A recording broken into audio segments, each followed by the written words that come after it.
Bismillahirrahmanirrahim. Keluarga dan sahabatku yang dirahmati Allah.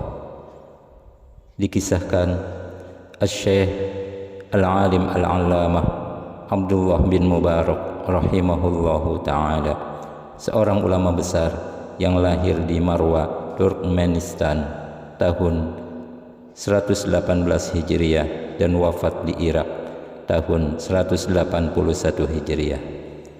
Beliau bercerita bahwa setelah melaksanakan semua rangkaian ibadah haji, lalu beliau tertidur di Masjidil Haram.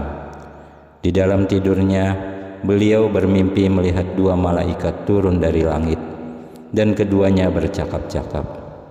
Malaikat yang satu berkata, "Ada berapa manusia yang berhaji tahun ini?" Malaikat yang lain menjawab, "Tahun ini ada sekitar 600.000 orang."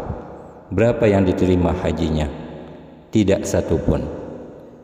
Tapi ada seorang lelaki dari Damaskus, tukang sol sepatu, bernama Muwafiq. Dia tidak datang untuk berhaji, tapi menerima pahala haji mabrur. Dan dengan berkahnya, Allah menerima semua orang yang berhaji tahun ini.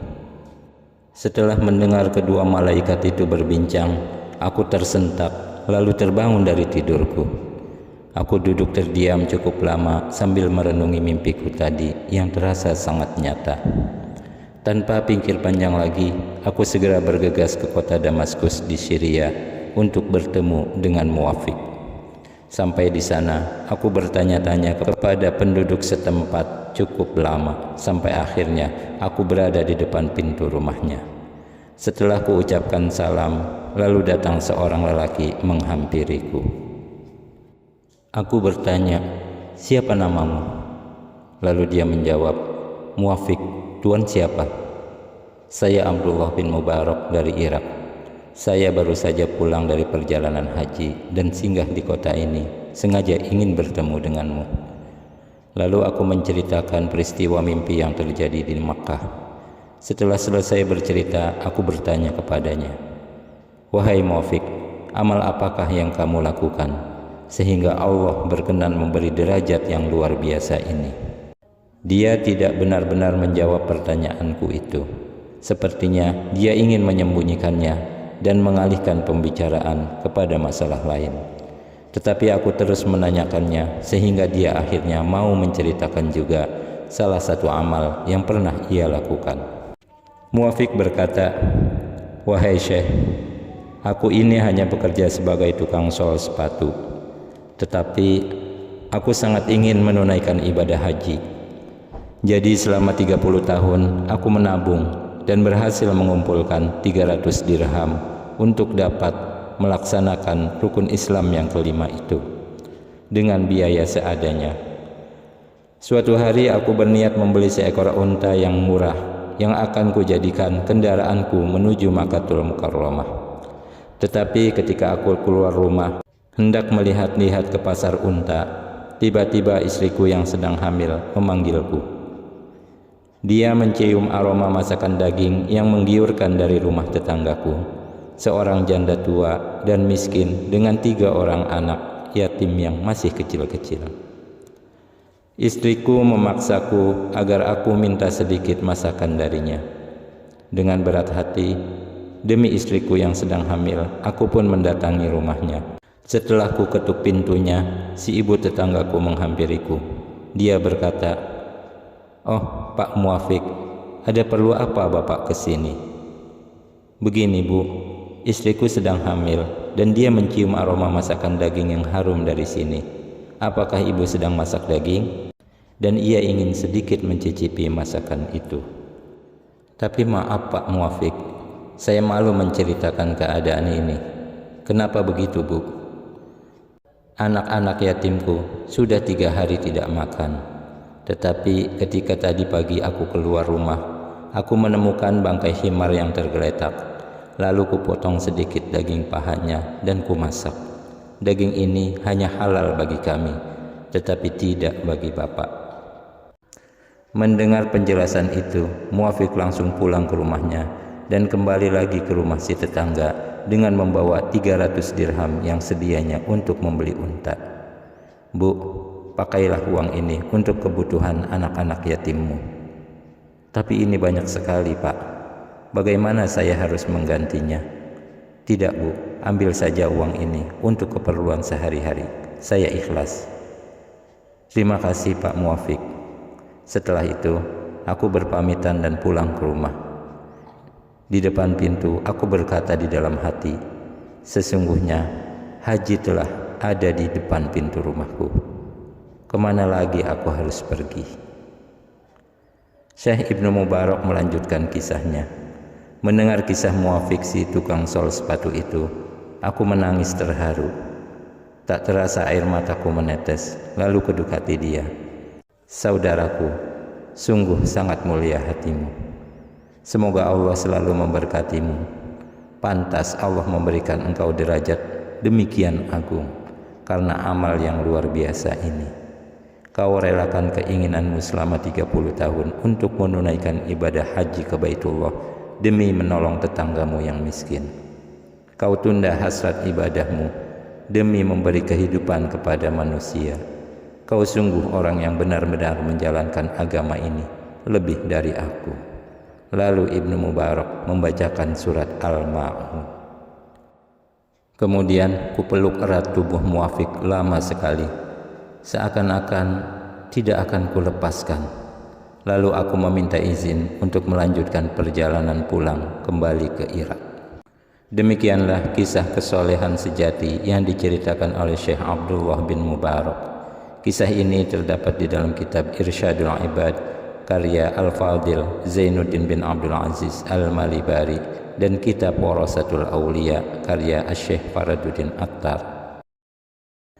Lalu apa hikmah yang dapat kita petik dari kisah ini? Hikmah yang dapat kita petik dari kisah ini adalah bahwa ibadah nafsiyah tidak seberapa hebatnya dibandingkan dengan ibadah sosial. Ibadah nafsiyah memang merupakan kebutuhan ruhani kita, namun tak jarang hanya sebagai ritual untuk memuaskan hasrat pribadi saja. Sedangkan ibadah sosial menjadikan pelakunya sebagai orang yang bermanfaat bagi orang lain, memberi kehidupan kepada sesama manusia, dan menjadi rahmat bagi alam. Inilah inti dari agama ini.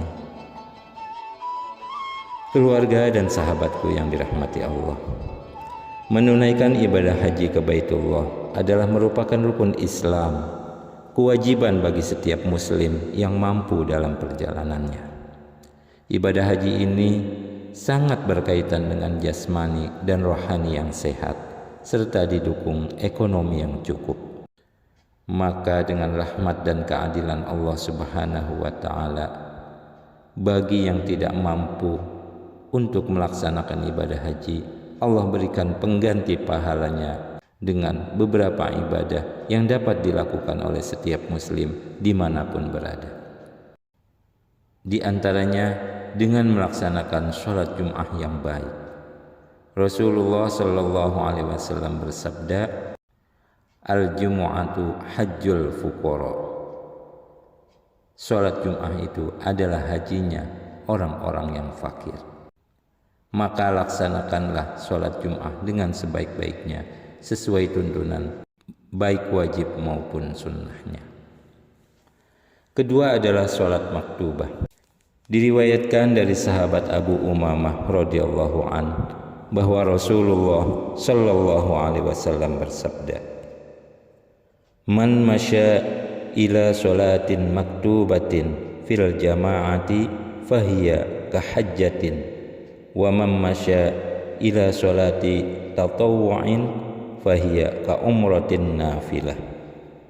Barang siapa yang berjalan menuju sholat maktubah dengan berjamaah, maka ia seperti orang yang telah berhaji.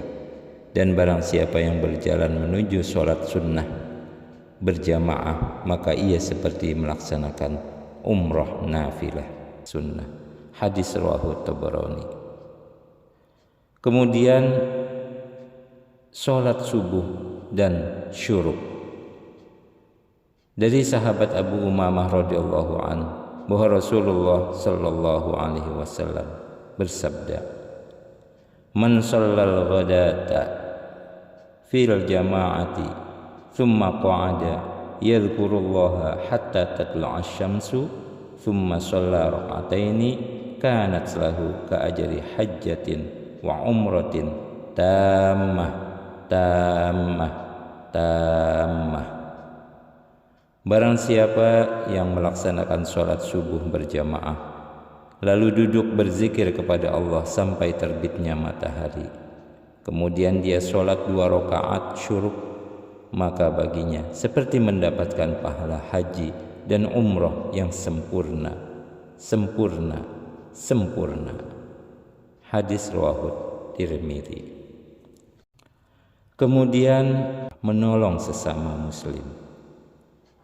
Diriwayatkan dari sahabat Anas bin Malik radhiyallahu anhu, Rasulullah sallallahu alaihi wasallam bersabda, barang siapa yang memenuhi kebutuhan saudara muslimnya akan sesuatu kebutuhan, maka baginya pahala orang yang telah melaksanakan ibadah haji dan umrah. Hadis riwayat Khatib. Nah, amal ini seperti kisah di atas. Kemudian menghadiri majelis ilmu. Dari sahabat Abu Umamah radhiyallahu an, Rasulullah sallallahu alaihi wasallam bersabda, man ghada ilal masjidi la yuridu illa ayyata'allama khairan aw yu'allimahu kana lahu ka ajri hajin tamman hajjatuh. Barang siapa yang berangkat pagi hari menuju masjid tidak bertujuan kecuali untuk belajar kebaikan atau mengajarkannya, maka baginya mendapatkan pahala seperti haji yang sempurna.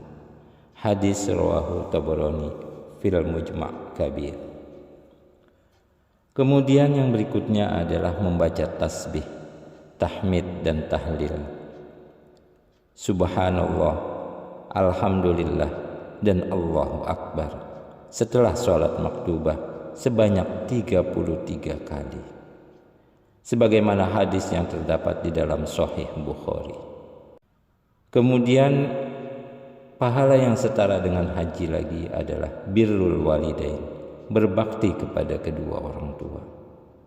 Dari sahabat Anas bin Malik radhiyallahu anhu menceritakan, seseorang mendatangi Rasulullah sallallahu alaihi wasallam dan ia sangat ingin berjihad fi sabilillah namun tidak mampu. Lalu Nabi bertanya kepadanya, apakah salah satu orang tuamu masih hidup? Orang itu menjawab, iya, ibuku ya Rasulullah. Kemudian Rasulullah bersabda kepadanya, bertakwalah kepada Allah dengan berbuat baik kepada ibumu. Jika engkau berbuat baik kepadanya, maka engkau seperti telah berhaji, umrah dan berjihad. Hadis riwayat Tabrani fi Mujma' al-Awsat. Demikianlah beberapa amalan yang pahalanya setara dengan haji yang mabrur dan umrah yang makbulah yang dapat kita lakukan sehari-hari. Semoga Allah selalu memberi kita taufik dan hidayahnya agar kita mampu melaksanakan semua kebaikan yang dianjurkan oleh Allah dan Rasul-Nya. Amin. Wallahu a'lam bishawab.